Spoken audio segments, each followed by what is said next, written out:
চলো বাড়ি যেতে হবে, তোমার জ্বালায় দেরি হয়ে গেছে অনেক। এই বাগাদা, অনেকদিন থেকে তুমি শুধু শুধু আমাকে বকে যাচ্ছ। আচ্ছা বলো, পুরো দেশ আমার জন্য তুমি ঘুরতে পারলে কিনা বলো। হ্যাঁ তাই তো, এবার বাঙালির মাছ ভাত না পেলে না আর পারবো না। কত তালি মেরে খাবো বলো, এবার একটু রসিয়ে বিয়ে বাড়ির কষা।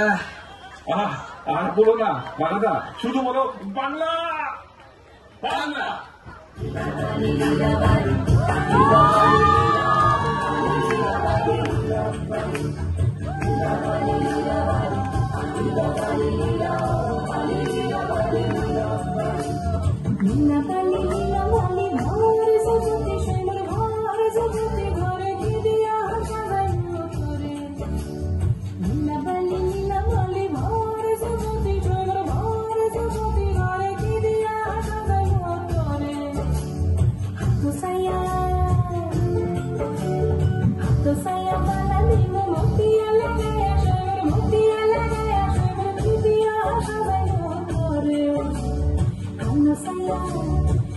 Saya